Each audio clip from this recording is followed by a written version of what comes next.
MPPSC के विद्यार्थियों के लिए एक अच्छी खबर है। लगातार पदों की जो संख्या थी उसमें कमी आती जा रही थी और इस बार तो जो नोटिफिकेशन निकला था 2024 का, इसमें तो बहुत ही कम पद थे। पहले तो लगभग 60-70 पदों का ही नोटिफिकेशन रिलीज हुआ था, उसके बाद फिर सरकार ने पदों की संख्या बढ़ाई थी और 2024 में जो टोटल पद थे यानी अभी हैं वो 110 हैं। हालांकि पहले के कंपैरिजन में काफी कम है और यह भी देखने में आया है कि बच्चों ने फॉर्म भी बहुत कम संख्या में भरा है। जहां पहले एमपीपीएससी के लिए लगभग 4-4.5 लाख लोग कम से कम अप्लाई करते थे, इस साल 2024 की परीक्षा के लिए सिर्फ 1,80,000 बच्चों ने अप्लाई करा है, यानी आधे से भी कम हो गए हैं। और आयोग को भी इस बात की चिंता हुई, विद्यार्थियों में भी ये कहीं ना कहीं था कि ये क्या हो रहा है, पदों की संख्या इतनी कम हो रही है।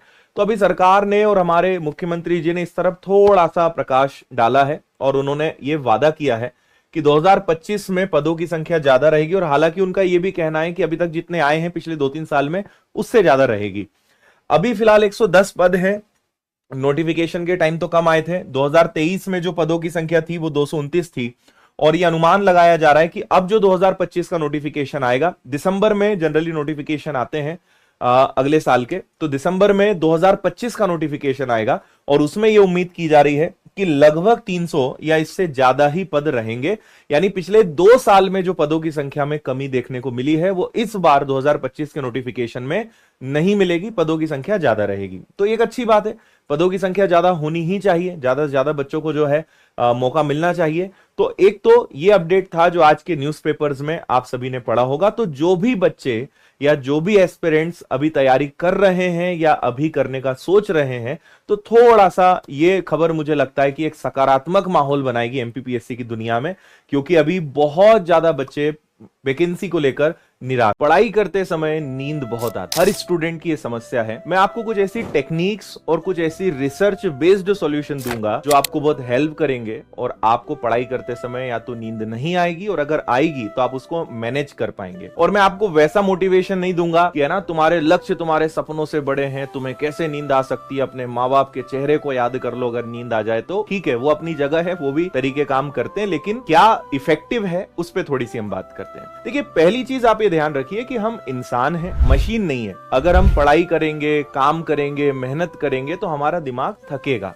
ये तय है। तो पहला तो अपने आप को इंसान की तरह ट्रीट करना शुरू करिए। मैं देखता हूं कई स्टूडेंट होते हैं, सर मैं तो मेडिकल स्टोर से दवाई लेकर आ रहा हूं कि नींद ना आ जाए मुझे। कई बार एक स्टूडेंट ने मुझे बताया कि उसने यूट्यूब पे किसी टीचर का वीडियो देखा, उसने सलाह दी कि जब भी नींद आए हरी मिर्च चबा लिया करो। तो ऐसी टेक्निक्स आजकल पता चलती कि बड़ा आश्चर्य होता है कि किस तरफ विद्यार्थियों को गाइड किया जा रहा है। मैं आपको पहली चीज बताता हूं। सबसे पहले तो रात की नींद पर्याप्त लीजिए, 6 से 7 घंटे आपको सोना चाहिए, इतना शरीर को चाहिए। कुछ विद्यार्थी होते हैं जो इससे कम समय में भी अपनी नींद की पूर्ति कर लेते हैं। अगर आप इससे कम समय में नींद की पूर्ति कर रहे हैं और दिन भर आपका अच्छा बीत रहा है, आपको नींद नहीं आ रही है, अच्छी बात है, क्योंकि हमारी बॉडी में बहुत फ्लेक्सिबिलिटी है, आप जैसा चेंज करना चाहे वो कर सकती है। बट 6 से 7 घंटे की नींद सफिशिएंट है, इतना लेना चाहिए। दूसरी बात, हमेशा स्टडी टेबल पर पढ़ाई करें। कभी भी बिस्तर पर, गद्दे पर या अपने बेड पर पढ़ाई करोगे, लेट कर पढ़ाई करोगे, आप बहुत जल्दी थक जाओगे, बार बार नींद आएगी। तो बढ़िया चेयर पे बैठिए, अपने टेबल पर सामने पूरा मटेरियल रखिए और अच्छे से पढ़ाई करिए, आप ज्यादा लंबे समय तक पढ़ पाएंगे। दूसरा, आजकल इस चीज को हर जगह काफी प्रूव किया जा चुका है कि दोपहर की झपकी लेने से, जिसको इंग्लिश में नैपिंग कहते हैं, पावर नैप कहते हैं, बहुत इफेक्टिव है। और आजकल बड़ी बड़ी कंपनीज में अलग से कुछ सेक्शंस हैं जहां पे पावर नैप आप ले सकते हैं, 15 मिनट आधे घंटे का आप आराम कर सकते हैं। और आपने भी कभी भी महसूस किया होगा कि जब भी आप दोपहर में 15 मिनट आधे घंटे आराम कर लेते हैं, एक झपकी ले लेते हैं, तो आपकी बॉडी वापस प्रिपेयर हो जाती है और फिर आपको बहुत देर तक नींद नहीं आती है। तो वो अच्छी टेक्निक है, उसका यूज करिए, पर बिस्तर पे पावर नैप नहीं लेना है। अपने स्टडी टेबल पर ही पावर नैप की आदत बनाइए। उससे ये होगा कि आप बहुत लंबे समय तक सो नहीं पाएंगे। कंफर्टेबल रहोगे तो लंबी नींद आएगी, और अगर टेबल पर ही बैठे बैठे आप चेयर पर ही बैठकर नींद लेंगे तो आपको ज्यादा देर तक नींद नहीं आएगी और आपका काम हो जाएगा और आपकी नींद भाग भाग जाएगी। अगला होता है कि बहुत ज्यादा भोजन हमें एक साथ नहीं करना है ना, बहुत पेट भर के खाना खा लिया, क्योंकि आपको पता है कि जब भी हम भोजन करते हैं तो हमारा पूरा जो ब्लड है वो पेट में होता है, ऑक्सीजन सारा वहीं पे यूज होता है, तो हमारे सारे जो अंग है वहां पे ऑक्सीजन कम पहुंचती है। इसलिए दिमाग ये मैसेज देता है कि भाई ऑक्सीजन कम आ रही है, थोड़ा आराम किया जाए। कम भोजन लेंगे, आपको उतनी थकान नहीं लगेगी, उतनी ज्यादा नींद नहीं आएगी। और पानी ज्यादा से ज्यादा पिए आप हमेशा। जब भी आप पढ़ाई करते हैं, आप जितना ज्यादा बॉडी को हाइड्रेट रखेंगे, आप एनर्जेटिक रहेंगे, थकान कम होगी और शरीर में पानी का स्तर अच्छा बना रहेगा, तो आपको नींद कम आएगी। अगली एक बहुत इंपॉर्टेंट बात आपको बताता हूं, अपने आप को ज्यादा से ज्यादा एक्टिव रखने की कोशिश करिए। क्या होता है जब हम पढ़ाई करते हैं, हमारे सिर्फ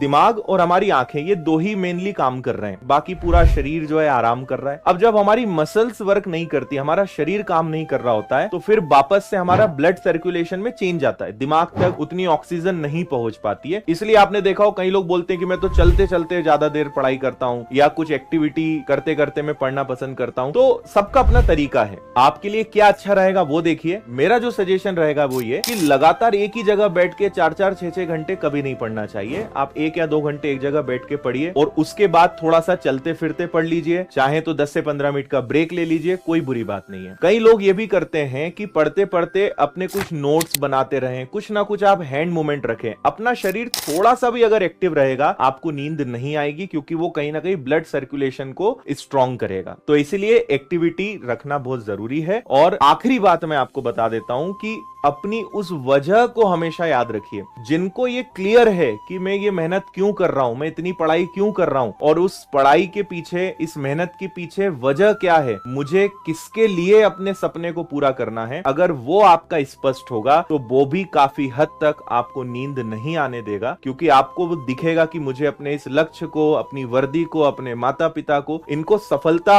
हासिल करके दिखानी है, इनको अपना लक्ष्य पूरा करके दिखाना है। आपने हमेशा देखा होगा कि कोई सैनिक कितना ही थका हो, है ना, उसकी नींद नहीं हो पा रही हो, लेकिन अगर जंग के मैदान में होगा तो उसे कभी नींद नहीं आएगी, क्योंकि उसको पता है कि वो किसके लिए लड़ रहा है, क्यों लड़ रहा है। तो जब आपका पूरा फोकस होता है, पूरा अटेंशन होता है, तो आपको नींद नहीं आती है। तो ये कुछ टिप्स हैं जिनका आप ध्यान रख सकते हैं और अपनी नींद को भगा सकते हैं। ओवरऑल उम्मीद है कि आपको इससे हेल्प मिलेगी। बाकी मुझे कमेंट करके बताइएगा।